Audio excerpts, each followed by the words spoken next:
제가 먼저 읽겠습니다. 예수께서 이 말씀을 마치시고 갈릴리를 떠나 요단강 건너 유다의 지경에 이르시니 큰 무리가 따르거늘 예수께서 거기서 그들의 병을 고치시더라. 바리새인들이 예수께 나와 그를 시험하여 이르되 사람이 어떤 이유가 있으면 그 아내를 버리는 것이 옳으니이까? 예수께서 대답하여 이르시되 사람을 지으시니가 본래 그들을 남자와 여자로 지으시고 말씀하시기를 그러므로 사람이 그 부모를 떠나서 아내에게 합하여 그 둘이 한 몸이 될지니라 하신 것을 읽지 못하였느냐? 그런즉 이제 둘이 아니요 한 몸이니 그러므로 하나님이 짝지어 주신 것을 사람이 나누지 못할지니라 하시니 여짜오되 그러면 어찌하여 모세는 이혼 증서를 주어서 버리라 명하였나이까? 예수께서 이르시되 모세가 너희의 마음의 완악함 때문에 아내 버림을 허락하였거니와 본래는 그렇지 아니하니라. 내가 너희에게 말하노니 누구든지 음행한 이유 외에 아내를 버리고 다른 데 장가되는 자는 간음함이니라. 제자들이 이르되 만일 사람이 아내에게 이같이 할진대 장가들지 않는 것이 좋겠나이다. 예수께서 이르시되 사람마다 이 말을 받지 못하고 오직 타고난 자라야 할지니라. 다 같이 읽겠습니다. 어머니의 태로부터 된 고자도 있고 사람이 만든 고자도 있고 천국을 위하여 스스로 된 고자도 있도다. 이 말을 받을 만한 자는 받을지어다. 아멘. 기도하겠습니다. 하나님, 오늘 정말 우리 삶에 회피하고 싶고 또 우리가 정말 피하고 싶은 하나님의 말씀들이 너무 많이 있습니다. 하나님 말씀대로 사는 것이 너무 힘든데, 그리고 말씀대로 살 때 실패할 때가 너무 많은데, 하나님 그때마다 우리가 하나님께 올려드려야 될 우리의 올바른 모습이 무엇이겠습니까? 하나님, 우리가 말씀대로 살지 못할 때, 또 살기 싫을 때 하나님이 우리에게 원하시는 반응은 무엇입니까? 오늘도 우리가 주님 앞에 진실함으로 나아가고자 하오니 주여, 오늘도 이 아침에 진실하게 하여 주시고 절대로 위선의 가면을 쓰지 아니하고 오직 하나님의 말씀 앞에서 진실함으로 주님을 만날 수 있도록 이 아침에 은혜를 허락하여 주시옵소서. 말씀하시면 잘 듣겠습니다. 예수님의 이름으로 기도드립니다. 아멘. 네, 우리가 오늘 본문을 보실 때 하나 알아야 될 구조가 있습니다. 그게 뭐냐? 여러분이 오늘 말씀을 보시면 그 사회의 어른들이라는 바리새인들이 나옵니다. 그런데 바로 내일 본문이죠. 마태복음 19장 13절에서 15절을 보면 어린아이에 대한 말씀이 나옵니다. 그런데 오늘 말씀은 어른이 나오고 내일 말씀은 어린이가 나오는데 이 구성이 우연이 아니라는 거죠. 이게 굉장히 의도적인 구성입니다. 그러면 이 구성이 의미하는 바가 뭐냐? 뭘 의도하는 거냐? 오늘 예수님은 우리가 구원받는 데 있어서 방해가 되는 유독 어른들의 특징을 말씀하시는 거예요. 그러니까 아이들이 구원받는 데 방해가 되는 거는 미성수이겠죠. 그러면 어른이 되어서 우리가 구원받는 데 방해를 하고 있는 그 어른의 특징은 뭐냐라는 겁니다. 그래서 오늘 우리가 아이들에게 배워야 될 것은 뭔지 그것을 좀 묵상하고자 하는데요. 오늘은 어른이라는 존재 안에 있는 이 구원의 장애물이 뭔지 그것도 좀 나누려고 합니다. 한번 들어보세요. 제가 얼마 전에 난징 대학생에 대한 강의를 듣다가 진짜 많은 생각을 했는데요. 그 중에서도 유독 저에게 생각을 많이 하게 되는 대목이 있었습니다. 여러분들도 다 아시듯이 세계제 2차 대전 때 일본이 동아시아 전체를 지배하려고 하면서 결국 그러려면 중국을 칠 수밖에 없었습니다. 그런데 일본이 중국을 쳤던 그 루트가 뭐냐? 남쪽 항구인 상하이를 통해 진입을 하면서 난징을 점령한 다음에 그 다음에 바로 베이징을 친다. 이게 일본의 전략이었습니다.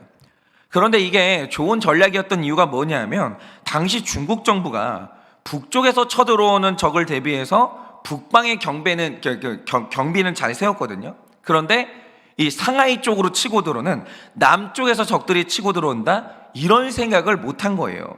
그래서 남쪽인 상하이 쪽의 경계가 허술했던 겁니다. 한마디로 허를 찔린 거죠.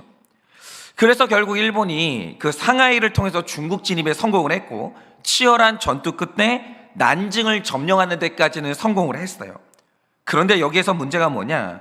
일본이, 여러분 중국 본토가 얼마나 넓어요. 그런데 일본 사람들이 이걸 너무 서두른 거예요. 그래서 한마디로 이 사람들이 세운 결정이 뭐냐면 최단기간 안에 이 전쟁을 끝낸다, 이런 결정을 한 거죠. 그런데 너무 빨리 끝내려고 하다 보니까 무리수를 두기 시작하는데, 자, 여러분이 생각을 해보세요. 일본군이 난징시를 점령을 했어요. 그런데 이 전쟁을 너무나 빨리 끝내고 싶어요. 그러면 그렇게 할 수 있는 가장 손쉬운 방법이 뭐겠습니까? 싹 다 죽이면 돼요. 근데 아무리 전쟁이라도 내가 그 나라를 통치하려면 원한이 깊으면 안 돼요.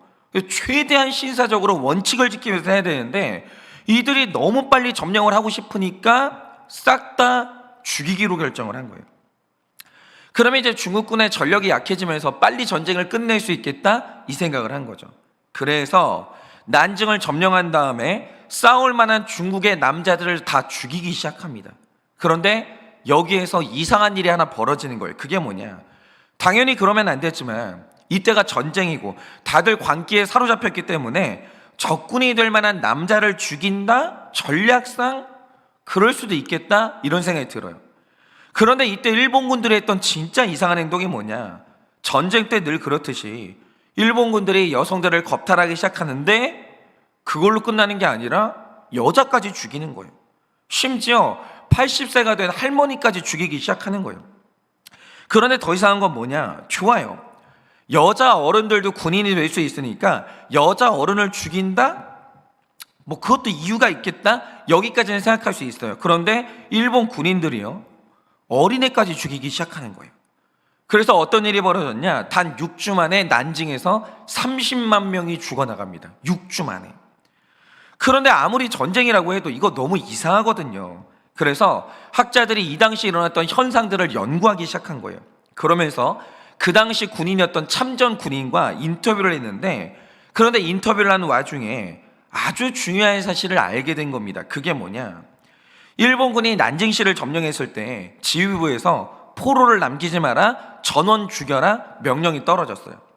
그래서 군인들이 사람들을 죽이기 시작하는데 전쟁 물자를 죽여야 되니까 총으로 죽이는 게 아니라 일본 칼로 내가 직접 사람들의 목을 베는 거예요. 그런데 죽여야 되는 사람 수가 너무 많으니까 한 사람이 많게는 하루에 150명까지 죽였다라는 거예요. 처참하죠. 진짜 이거는 그냥 광기예요. 광기. 난리가 난 겁니다. 그런데 아무리 전쟁 상황이라고 해도 사람이 사람 죽이는 게 쉬운 거 아니거든요. 이 죄책감 때문에요, 사람이 돌아버립니다. 그리고 일본 사람들이 미신을 믿기 때문에 내가 사람을 죽였던 원한에 찬 그 귀신들이 나를 죽인다? 이게 너무 두려운 거예요. 그래서 이 당시 군인들이 마음의 괴로움이 찾아왔는데 이때 사람이 마음의 괴로움을 해결하는 두 가지 방식이 있습니다. 첫째는 뉘우치고 회개하는 거예요. 회개가 어마어마한 능력이 있는 거예요. 회개하는 겁니다. 그래서 하나님께 용서받든지 사람한테 용서받으면 그 괴로움에서, 죄책감에서 벗어날 수 있어요. 그런데 이 당시 일본군들의 불행이 뭐냐면 전쟁 상황이잖아요. 내가 회개를 선언하면서 내 마음대로 함부로 중단할 수가 없는 거예요. 계속해야 되는 거죠. 그러면 이때 내 괴로움을 해결할 수 있는 유일한 또 하나의 방법이 뭐냐? 내 행동에 합리화의 가면을 씌우는 거예요. 그러니까 이때 일본 군인들이 사람을 죽이면서 했던 생각이 뭔지 아십니까? 내가 죽이는 건 사람이 아니라 돼지야. 중국 사람들은 이거 사람 아니야, 이거 돼지야. 내가 하는 행동은 돼지를 죽이면서 군사 연습을 하고 있는 거야. 이렇게 사람 죽이는 죄책감이 심하니까 그 군인들이 자기를 설득했는데 이게 너무 괴로우니까 내가 나한테 설득이 되는 거예요. 그러면서 내 논리에 이런 말도 안 되는 가면을 씌운 다음에 사람을 죽이기 시작했는데, 이 당시 일본 군인이 증언한 진짜 신기한 일이 뭔지 아십니까? 내가 이건 돼지야, 이건 돼지야 스스로 계속 나를 설득했잖아요. 근데 그렇게 되니까 정말 어느 날부터 내가 죽이는 난징시의 사람들이 돼지로 보이더라는 거예요. 그런데 돼지로 보이니까 실제로 내 안에서 죄책감이 사라지더라는 거예요. 그래서 일어난 일이 뭐냐? 단 6주 만에 30만 명이나 되는 사람들이 죽어나간 거예요. 돼지를 죽였으니까. 죄책감이 사라지니까 그게 가능해지는 거죠. 그러니까 제가 오늘 말씀드리고 싶은 어른들, 그 특유의 죄성이 뭐냐? 사실 모든 인간의 마음에는요, 애나 어른이나 할 것 없이 죽을 때까지 해결되지 않는 더러운 욕망이 있고 말할 수 없는 유치함이 있어요. 모든 인간은 다 그래요. 다. 사람 중에 마음이 넓은 사람은 없어요. 다 인간은 속이 좁아요. 옹졸해요. 그런데 애와 어른의 차이가 뭐냐? 아이는 자신이 느끼는 욕망이나 유치함에 대해서 가면을 쓰지 않아요. 엄마 나는 이런 걸 느껴. 아빠 나는 이런 걸 느껴. 내가 느끼는 이 느낌들, 마음의 욕망들 다 말을 합니다. 그러니까 이게 꺼내지니까, 나타나니까 그것을 교육하고 다루는 게 가능해지는 거예요. 그런데 어른이 돼도 이런 거 안 없어지거든요. 그대로 있어요. 다 옹졸합니다. 유치해요. 그런데 어른이 되면 될수록 일어나는 일이 뭐냐? 더러움은 없어지지 않는데 그것을 가리는 위선과 가면이 두꺼워진다는 거예요. 안 그런 척을 어른들은 굉장히 잘해요. 그리고 어른이 되면 될수록 내가 쓰는 가면의 수가 점점 많아지는 거예요. 그런데 이 가면이 왜 우리 구원에 방해가 되는가? 사실 많은 사람들이요, 진짜 훈련을 받지 않으면 뭐가 가면이고 뭐가 내 진짜 마음인지 구분을 못해요. 그래서 어른이 되면 될수록 그때 내 마음에 오는 혼란이 뭔지 아십니까? 내 마음 나도 모르겠어. 내가 원하는 게 뭔지 나도 모르겠어. 어른들이요, 실제로 살아가다가 어느 날 이런 딜레마에 부딪혀요. 내가 원하는 게 뭐지? 내가 바라는 게 뭐지? 진짜 내 마음이 뭐지? 내가 나를 모르는 거예요. 왜냐? 가면이 너무 많으니까. 거짓말을 너무 많이 하다 보니까 내가 누군지 모르겠고 내가 원하는 게 뭔지를 모르겠는 거예요. 그래서 일어나는 일이 뭐냐 하면 가면을 변화시켜 놓고 내가 변했다고 착각하는 거예요. 그런데 여러분, 가면이 변한 것은 변장이지 변화가 아니에요. 하나님은 내 가면이 변한 것을 놓고 이것을 나의 성화로 인정해 주지 않는다는 거죠. 그냥 그거는 거짓말의 기술이 정교해진 거예요. 그런데 여러분, 사람이 가면을 쓰는 이유가 뭐겠습니까? 가면 뒤에 있는 내 실체가 더러운 거예요. 내 얼굴이 고우면 누가 가면을 써요? 아무도 안 쓰죠. 연예인들 중에 자기 얼굴에 자신감이 있는 사람들이 있어요. 그 사람들이 하는 게 뭔지 아세요? 카메라 앞에서 화장 지우는 거예요. 그건 뭐냐? 자신감이 있는 거예요. 마찬가지로 사람들이 가면을 쓰는 이유가 뭐냐? 마음에도 없는 말을 꾸며내는 이유가 뭐냐? 내 속마음이, 사실은 내 실체가 유치한 거예요. 더럽고 추악한 거죠. 그런데 하나님은 그 가면 뒤에 있는 그 실체를 만나기를 원하는 것이고 그 죄인이 변화되기를 원하시는데, 바로 그 가면 뒤에 죄인이 변해야 그게 성하고 크게 변하거든요. 예를 들어서 제가 신학을 하고 설교를 하다 보니까 시간이 가면 갈수록 제 언어가 조금 세련되시더라고요. 그리고 제가 쓰는 언어가 제법 영적인 언어를 쓰는 거예요. 예를 들어서 어릴 때는 누가 그런 말을 써요? 저는 그런 말 쓴 적 없는데 신학을 하면서 나이가 들어가니까 내려놓음이라는 말을 쓰게 되고 죽음이라는 말을 쓰게 되고 변화라는 말을 쓰게 되더라고요. 근데 문제가 뭐냐? 지금에 와서 저를 뒤돌아보면 제가 내려놓음이라는 말은 썼는데 실제로 내려놓은 게 있었냐? 없었습니다. 뭘 내려놔요, 뭘? 욕망이나 욕심이나 뭘 내려놔요? 내려놓은 거 하나도 없었어요. 근데 버젓이 내려놓음이라는 설교를 해요. 내가 죽은 게 있었냐? 없었습니다. 제 안에 욕망과 혈기, 그 욕심 변한 게 하나도 없었어요. 그런데 그 당시에 제가 헷갈렸던 게 뭐냐? 내 언어라는 가면이 변하니까 그걸 내가 변한 걸로 착각하더라는 거예요. 제가 정말 저한테 그렇게 속고 살았어요.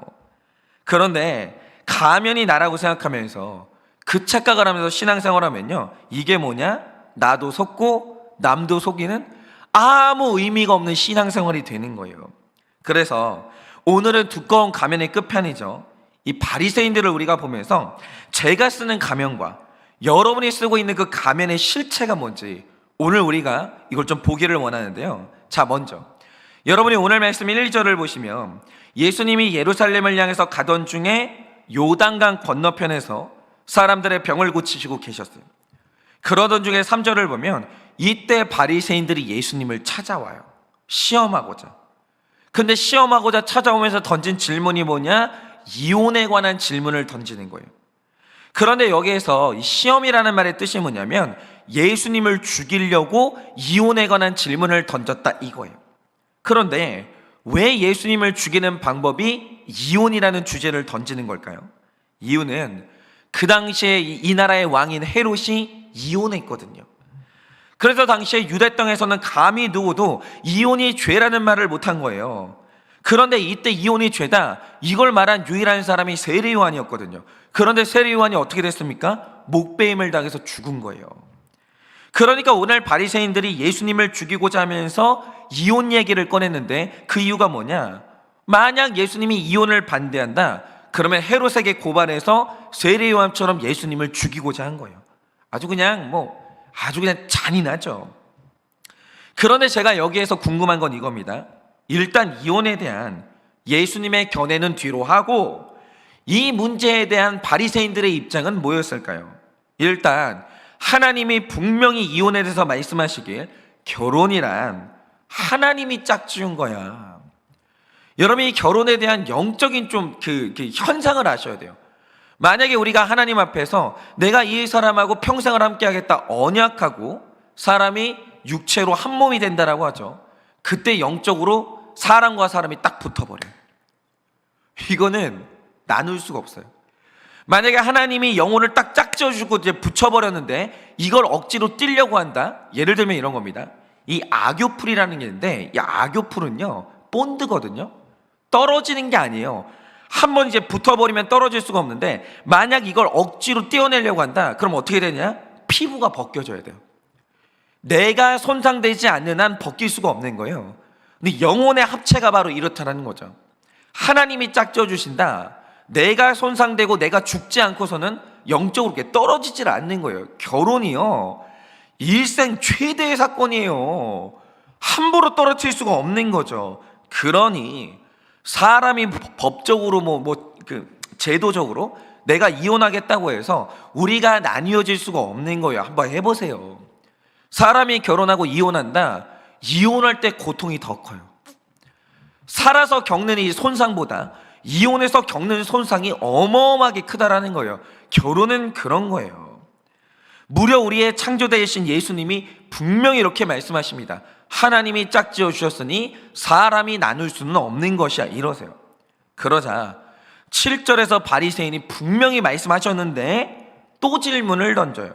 그러면 어째서 모세는 이혼 증서를 주어서 아내를 버릴 수 있다라고 했습니까? 물어봐요. 그러니까 이 대답만 보면 바리새인들이 자신의 견해를 말한 게 아니라 모세의 율법을 전달한 것 같거든요. 근데 이게 너무 웃기는 거예요. 이게 왜 그러냐? 여러분 신명기 24장 1절을 보면 모세가 말하길, 어떤 남자가 결혼했는데 그 여자에게 수치가 되는 일이 발견되면 이혼 증서를 써서 그의 손에 준 다음에, 그 다음에 말하는 게 뭐냐? 친정으로 돌려보내라는 거예요. 그런데 원래 이 말에 의도가 두 개 있거든요. 그게 뭐겠습니까? 이 신명기 말씀에서 이혼의 근거로 말하는 수치되는 일이 뭐냐면, 남자가 결혼하고 여자와 첫날 밤을 보냈는데 처녀막이 손상된 흔적이 없이 그 처녀의 그 표시가 없는 거예요. 그 경우를 말하는 거거든요. 그런데 여러분 생각을 해보세요. 물론 결혼 전에 순결을 지키지 못했으면 당연히 처녀막이 손상될 수 있겠죠. 그러나 순결을 지켰어도 얼마든지 일상생활하다가 처녀막이 손상될 수 있는 거예요. 그러니까 그거 하나만으로는 순결을 지켰냐 안 지켰냐 알 수가 없는 거예요. 그런데 이 당시에 일어났던 일이 뭐냐? 결혼하고 첫날 밤을 보냈는데 흔적이 없다? 그러면 너 때문에 내가 수치를 당했다라고 하면서 다짜고짜 여자를 죽여버리는 거예요. 남자들이 그랬어요. 그러니까 지금도 중동 지방에서는 명예살인이라는 제도가 있는데 모세 때에는 이게 당연한 거였어요. 아니 여자가 남자한테 수치를 줘? 네가 결혼했는데 처녀가 아닌데 나한테 시집을 왔어? 죽이는 거예요. 아무도 뭐라고 안 하고 친정 식구들도 말을 못 하는 거예요. 이게 당연한 듯이 여겨졌습니다. 이게 말도 안 되는 악습이었는데 모세가 이스라엘 백성을 다스리면서 막은 게 뭐냐? 이런 일이 일어났을 때 절대 죽이면 안 된다고요. 살인은 안 된다고요. 왜 여자를 죽여요? 왜 죽여요? 그럼 남자는 순결 지켰어요? 남자도 죽어야죠. 세상에 이렇게 억울한 일이 어디 있냐고요. 못 죽이게 하는 거예요. 그러면서 이혼 증서를 써준 다음에 여자를 무사히 자기 친정집으로 돌려보내라는 거예요. 그러니까 이 법의 첫 번째 목적은 여성의 생명을 보호하고자 하는 거죠. 그리고 둘째는 여러분이 다 아시는 것처럼 이때는 무슨 이유를 대서라도 남자들이 자기 아내를 버리는 게 너무 쉬웠어요. 그러니까 모세 이전까지는 이게 남자들이 아내를 버릴 때 누구 허락을 안 받는 거예요. 그냥 내가 기분이 나쁘다. 오늘 이 여자가 실제로 그랬어요. 밥을 태웠다. 이혼이에요. 밥을 태웠다고 여자를 버렸다니까요. 그럼 여자는 능력이 없는 여자는 길거리에서 죽는 거예요. 굶어 죽는 거예요. 그게 아니면 몸 파는 창녀가 되든가. 세상에 이런 게 어디 있냐고요. 그런데 여기에서 모세가 제동을 건 게 뭐냐? 지도자인 나에게 허락을 받고 증서를 받지 않으면 그 누구도 아내를 버릴 수 없어. 내가 들어보고 합당하지 않으면 이혼 못해. 이렇게 된 거예요. 그러니까 처음에 모세가 이혼 증서라는 법을 만든 이유가 뭐냐면 이혼을 어렵게 만들면서 가정을 지키라고 이 법을 만든 거예요. 그런데 7절에서 바리새인이 이 법을 어떻게 해석합니까? 모세는 이혼을 허락했다라는 거예요.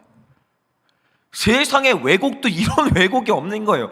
이혼하지 말라고 이혼 증서를 만들었는데 이혼 증서를 이혼을 허락하는 걸로 둔갑시킨 거예요. 이거는 팩트가 아니고요, 바리새인의 욕망의 해석입니다. 그런데 이들이 모세의 법을 이런 식으로 지 멋대로 해석한 이유가 뭐겠습니까? 내가 이혼하고 싶거든요. 이혼 증서의 뜻이 그거라서 그렇게 해석한 게 아니라 내가 이혼하고 싶은 거예요. 나는 이혼에 찬성인 거예요. 그러니까 내가 듣고 싶은 대로 모세의 법을 이용한 겁니다. 그러니까 나의 바람을 담아서 모세의 법을 내 멋대로 해석을 한 거죠. 그러니까 보세요. 오늘 바리새인이 이혼의 문제를 모세에게 제기했는데 여기에서 중요한 사실이 뭐냐? 바리새인들은 이혼에 대한 나의 욕망이 정해져 있었다라는 거예요. 나는 내가 버리고 싶을 때 여자 버리고 싶다. 내가 더 좋아하는 여자를 만났을 때 내가 비난받지 않고 그 여자랑 재혼하고 싶다. 이게 바리새인들의 마음이에요. 정해져 있었어요. 이들은 이혼에 대해서 무한 찬성이에요. 그런데 제가 여기에서 하고 싶은 말은 이거죠. 바리새인들은 이혼에 대한 마음이 정해져 있어요. 바꿀 생각이 없어요. 그러면 자기 주장을 하면 될 거 아니에요. 나는 이혼을 찬성한다. 나는 이렇게 생각한다. 말하면 될 거 아닙니까? 그런데 왜 말씀처럼 질문이란 걸 하냐 이거예요. 우리는 여기에서 이 질문이라는 행동에 대해서 해석해야 되는데 이거는 궁금한 게 있는 것도 아니고 자기 생각을 바꿀 것도 아닌데 왜 질문을 던지냐 이거예요. 왜 물어보냐 이거죠. 여기에서 이 질문에 대한 이중적인 의미를 알아야 되는데요, 저는 권위자들이 하는 이 강연 프로그램을 잘 보거든요. 근데 가끔 보면 그 시대의 모든 사람에게 존경받는 권위자가 강의를 할 때가 있어요. 그리고 이런 권위자가 강의를 끝낸 다음에는 질문을 받거든요. 그런데 이때 순수하고 건강한 질문을 하는 사람들이 있어요.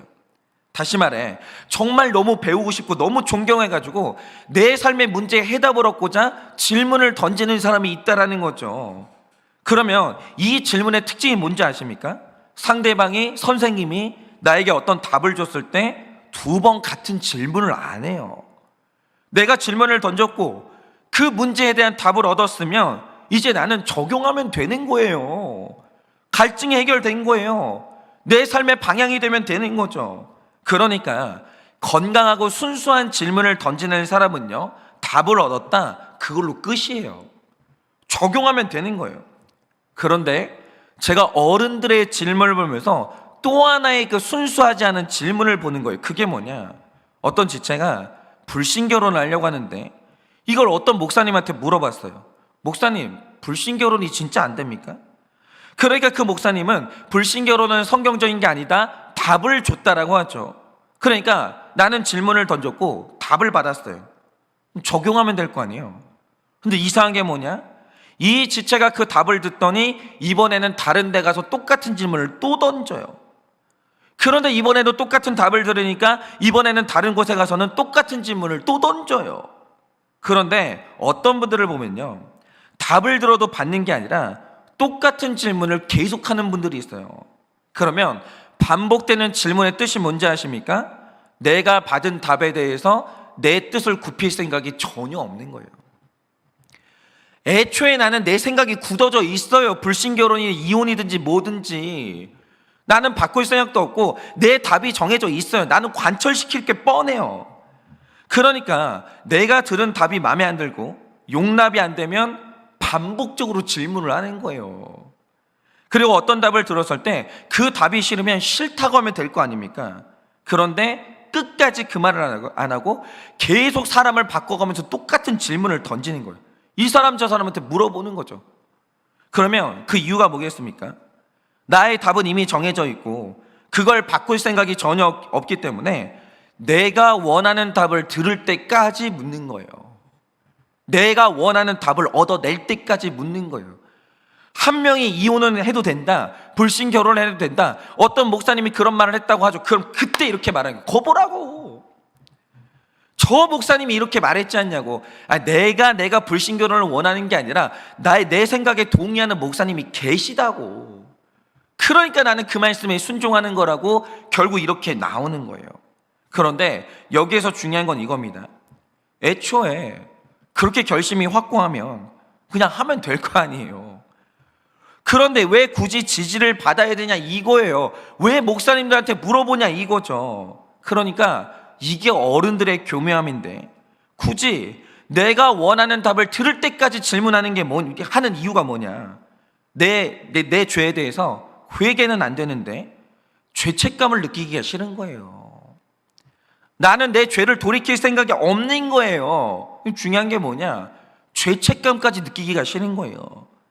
그러니까 너의 행동은 죄가 아니라는 그 한마디를 들을 때까지 질문하는 것이고, 누군가가 내 행동을 죄라고 말하면 나를 지지해준 그 사람의 말을 빌려서 방패로 삼고 싶은 거예요.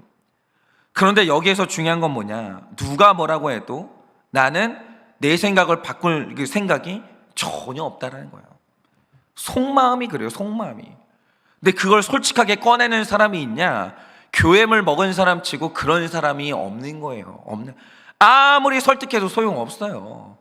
근데 중요한 건 뭐냐? 내 생각을 죽어도 솔직하게 말 안 해요. 저 목사님이 그렇게 말했다라는 거죠. 그러니까 나는 이렇게 행동한다라는 거예요. 그런데 이렇게 사람이 질문하면서 겸손한 척 하면서 쓰는 가면이 뭐냐? 바로 이게 질문이라는 거죠. 질문. 어른들이 이래요. 순수한 게 없어요. 순수한 게.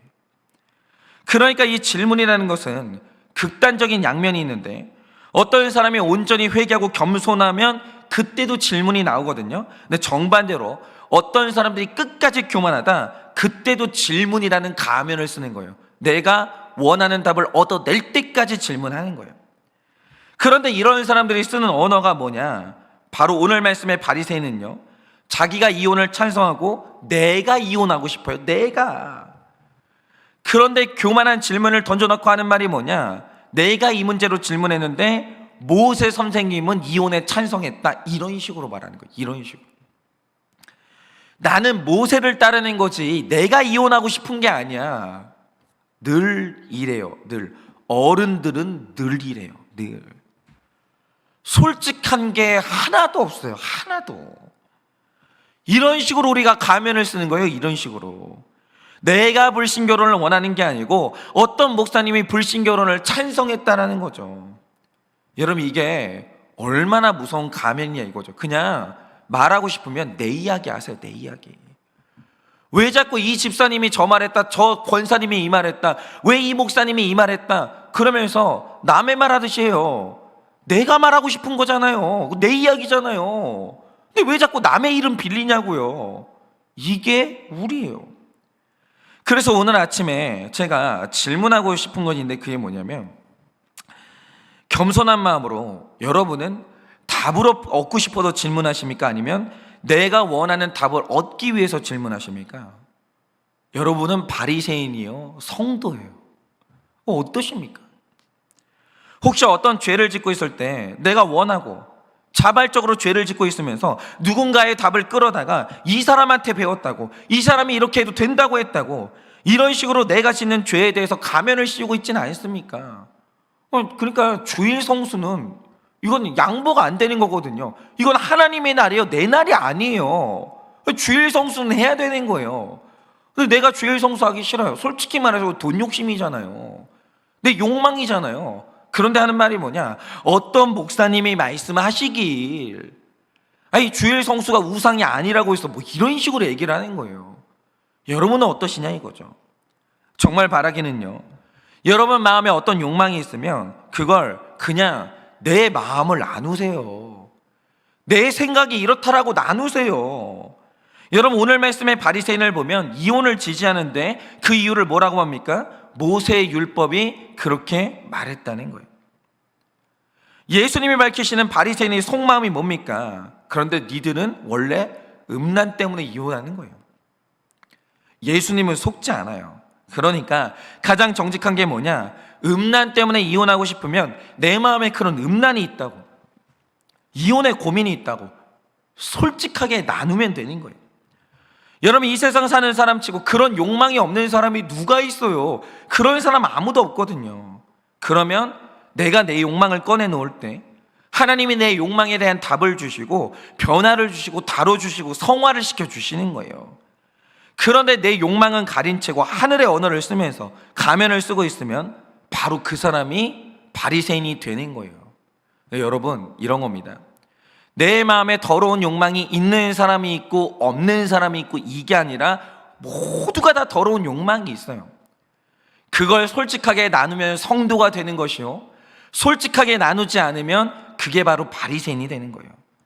이렇게 오늘 하루 우리 모두 다 모든 가면을 벗고 내 숨겨진 욕망을 오픈하셔서 그것이 진정으로 해결되는 여러분 되시기를 예수님의 이름으로 축원을 드립니다. 제가 이 시간에 기도하고 축도함으로 마치겠습니다. 기도하겠습니다. 하나님, 제 마음에 죽어도 해결되지 않는 더러운 욕망들이 있습니다. 부에 대한 욕심이 있고, 유명해지고 싶고, 인정받고 싶고, 하나님, 그렇게 내 마음에 왜 다른 사람이 있는 욕망이 없겠습니까? 있습니다. 그러나 주님, 너무나 두려운 것은 마치 제가 이 욕망을 하나님 말씀이 허락하셨다, 이렇게 제가 하나님의 말씀을 이용하고 다른 사람들의 말을 끌어다가 나는 그렇게 생각하지 않은데 다른 사람들의 말이 나를 지지한다, 하나님, 이렇게 제가 매사에 가면을 쓰고 거짓말을 하고 합리화를 할까봐, 그래서 내 속사람은 변화되지 않는데 내 가면이 두꺼워질까봐 하나님 너무 두렵습니다. 하나님, 오늘 아침에 주님 앞에 소원하오니 언제나 나의 가면을 벗어놓고 진실한 나의 욕망으로 주님께 나아가게 하여 주시고, 그래서 주님 앞에 이 답을 얻어 틀린 것은 틀렸다라고, 그러나 옳은 것은 옳은 대로 주님의 말씀을 따라 사는 제가 될 수 있도록 은혜를 허락하여 주시옵소서. 또한 우리 성도님들 또한 모든 가면을 벗고 진실하게 나눔을 얻고 또 가면 뒤에 내 속사람이 변화될 수 있도록 은혜를 허락하여 주시옵소서. 지금은 우리 주 예수 그리스도의 은혜와 하나님 아버지의 그 크신 사랑과 성령님의 위로하시고 교통하여 주시는 그 역사하심이 내 가면을 벗고 이제 진실한 내 욕망으로 나아가 하나님 앞에 진실하게 성화되고 또 훈련받기를 원하는 사랑하는 우리 모든 성도님들의 머리 위에 지금으로부터 영원 무궁토록 함께 있을지어다. 아멘.